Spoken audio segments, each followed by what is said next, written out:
का टर्न रहेगा। ये कितनी ऊंचाई पे पहुंचेंगे जगह? ये एक अंतर्राष्ट्रीय स्तर की बाइक राइड है और इसमें ये 8 दिन में पूरी की जाएगी और लगभग 2300-2400 किलोमीटर का इसमें दूरी पूरी की जाएगी। और इसमें हम शिवालिक हिमालय पर्वत है उसकी श्रेणियां हैं, तो इसमें जो निचली श्रेणी है शिवालिक श्रेणियां, उनसे होता हुआ मैं मध्य हिमालय तक पहुंचूंगा, जिस पे हमारी कई सारी चोटियां हैं, पर्वतारोही उसका इस्तेमाल करते हैं। और वो अन्नपूर्णा पर्वत श्रृंखला के नाम से जानी जाती है जो नेपाल में स्थित है। तो अन्नपूर्णा पर्वत श्रृंखला के दक्षिणी हिस्से से मैं घुसूंगा और जो पोखरा वैली है उस पोखरा वैली होते हुए फिर हम काठमांडू की तरफ बढ़ेंगे और काठमांडू से होते हुए यात्रा भारत में लौटेगी। क्या समस्याओं का सामना करना पड़ता है यहाँ पहुँचने में? देखिए, पहाड़ी हिस्सा है, उसमें चुनौतियां तो हर समय रहती हैं। मौसम इस समय से अनुकूल है। जो हमारी रिसर्च टीम ने निकाल के दिया है वो ये है कि कोई ऐसी फोरकास्ट नहीं है कि वहाँ पे मौसम कोई ज़्यादा ख़राब होगा, लेकिन पर्वत है, पर्वत पे मौसम कभी भी बदल जाता है और पहाड़ कभी भी खिसक सकते हैं।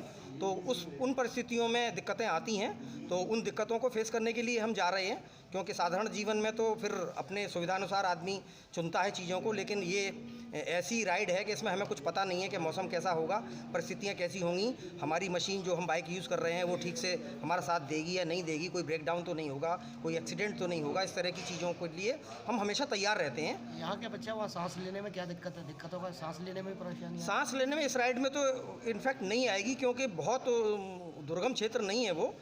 हिमालय ज़रूर है, पूरा पर्वत है नेपाल में, लेकिन सांस लेने जैसी स्थिति यहाँ पे दिक्कत नहीं आएगी ऐसी। तो कितनी बार जा चुके हैं इससे पहले आप? मैं इससे पहले 4 राष्ट्रीय स्तर की राइडें कर चुका हूँ, जिसमें मैं विश्व के सबसे दुर्गमतम क्षेत्र जहाँ सड़कें हैं, लाहौल स्पीति किन्नौर, वो यात्रा मैंने 10-11 दिन में पूरी करी थी। और वो विश्व का सबसे दुर्गम हिमालय पर्वत क्षेत्र है, जिसमें जाना बड़ा मुश्किल है। वहाँ सड़कें बहुत ख़राब हैं और ग्लेशियर पिघलते हैं, तो सड़कों पे पानी जो बर्फ़ पिघलती है वो जाती है, तो उससे सड़कें टूट जाती हैं। आपके अलावा कितने लोग और भी जाएंगे इसमें? इस राइड में हम 9 लोग और हैं मेरे अलावा। किस कंपनी की बाइक से जाते हैं आप? मैं एवेंजर क्रूज़ यूज़ करता हूँ, बजाज की।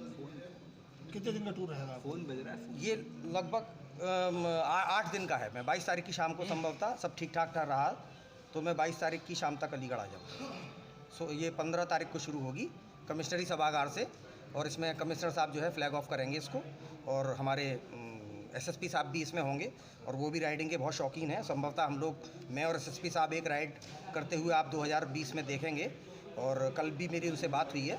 और हमारे एडीएम साहब भी होंगे, तो सारे मंडल के वरिष्ठ अधिकारी संभवतः मौजूद होंगे और कमिश्नर साहब फ्लैग ऑफ करके मेरी राइड को शुभारंभ कराएंगे। सर, इस तरीके की यात्रा से क्या खास संदेश देना चाहते हैं? इस यात्रा से हम ये संदेश देना चाहते हैं कि जब हम ये काम कर रहे हैं तो हमारे युवा क्यों नहीं कर सकते।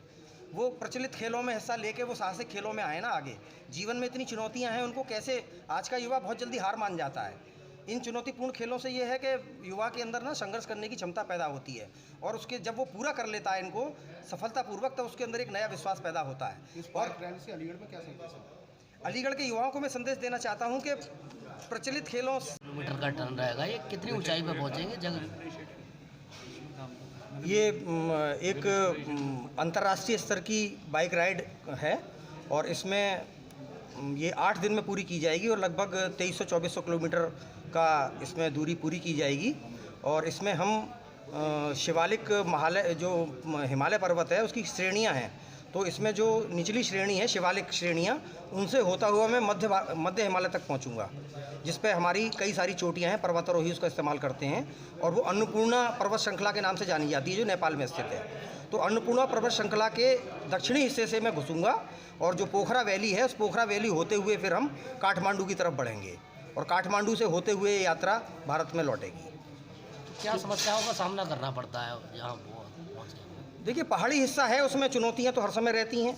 मौसम इस समय से अनुकूल है। जो हमारी रिसर्च टीम ने निकाल के दिया है वो ये है कि कोई ऐसी फोरकास्ट नहीं है कि वहाँ पे मौसम कोई ज़्यादा ख़राब होगा, लेकिन पर्वत है, पर्वत पे मौसम कभी भी बदल जाता है और पहाड़ कभी भी खिसक सकते हैं। तो उन परिस्थितियों में दिक्कतें आती हैं। तो उन दिक्कतों को फेस करने के लिए हम जा रहे हैं, क्योंकि साधारण जीवन में तो फिर अपने सुविधानुसार आदमी चुनता है चीज़ों को, लेकिन ये ऐसी राइड है कि इसमें हमें कुछ पता नहीं है कि मौसम कैसा होगा, परिस्थितियाँ कैसी होंगी, हमारी मशीन जो हम बाइक यूज़ कर रहे हैं वो ठीक से हमारा साथ देगी या नहीं देगी, कोई ब्रेकडाउन तो नहीं होगा, कोई एक्सीडेंट तो नहीं होगा। इस तरह की चीज़ों के लिए हम हमेशा तैयार रहते हैं। यहाँ के बच्चे वहाँ सांस लेने में क्या दिक्कत है? दिक्कत होगा सांस लेने में परेशानी? सांस लेने में इस राइड में तो इनफैक्ट नहीं आएगी, क्योंकि बहुत दुर्गम क्षेत्र नहीं है वो, हिमालय ज़रूर है, पर्वत पूरा पर्वत है नेपाल में, लेकिन सांस लेने जैसी स्थिति यहाँ पे दिक्कत नहीं आएगी ऐसी। तो कितनी बार जा चुके हैं इससे पहले आप?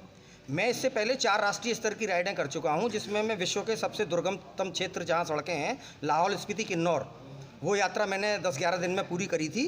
और वो विश्व का सबसे दुर्गम हिमालय पर्वत क्षेत्र है, जिसमें जाना बड़ा मुश्किल है। वहाँ सड़कें बहुत ख़राब हैं और ग्लेशियर पिघलते हैं, तो सड़कों पे पानी जो बर्फ़ पिघलती है वो जाती है, तो उससे सड़कें टूट जाती हैं। आपके अलावा कितने लोग और भी जाएंगे इसमें? इस राइड में हम 9 लोग और हैं मेरे अलावा।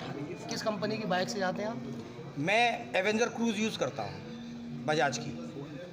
कितने दिन का टूर रहेगा आपका? ये लगभग 8 दिन का है। मैं 22 तारीख की शाम को संभवतः सब ठीक ठाक रहा तो मैं 22 तारीख की शाम तक अलीगढ़ आ जाऊँगा। ये 15 तारीख को शुरू होगी कमिश्नरी सभागार से, और इसमें कमिश्नर साहब जो है फ्लैग ऑफ करेंगे इसको, और हमारे एसएसपी साहब भी इसमें होंगे, और वो भी राइडिंग के बहुत शौकीन हैं। संभवतः हम लोग, मैं और एसएसपी साहब एक राइड करते हुए आप 2020 में देखेंगे, और कल भी मेरी उनसे बात हुई है, और हमारे एडीएम साहब भी होंगे, तो सारे मंडल के वरिष्ठ अधिकारी संभवतः मौजूद होंगे, और कमिश्नर साहब फ्लैग ऑफ करके मेरी राइड को शुभारंभ कराएंगे। सर, इस तरीके की यात्रा से क्या खास संदेश देना चाहते हैं? इस यात्रा से हम ये संदेश देना चाहते हैं कि जब हम ये काम कर रहे हैं तो हमारे युवा क्यों नहीं कर सकते। वो प्रचलित खेलों में हिस्सा लेके वो साहसिक खेलों में आए ना आगे। जीवन में इतनी चुनौतियां हैं, उनको कैसे, आज का युवा बहुत जल्दी हार मान जाता है। इन चुनौतीपूर्ण खेलों से ये है कि युवा के अंदर ना संघर्ष करने की क्षमता पैदा होती है, और उसके जब वो पूरा कर लेता है इनको सफलतापूर्वक, तो उसके अंदर एक नया विश्वास पैदा होता है। और रैली से अलीगढ़ में क्या संदेश है? अलीगढ़ के युवाओं को मैं संदेश देना चाहता हूँ कि प्रचलित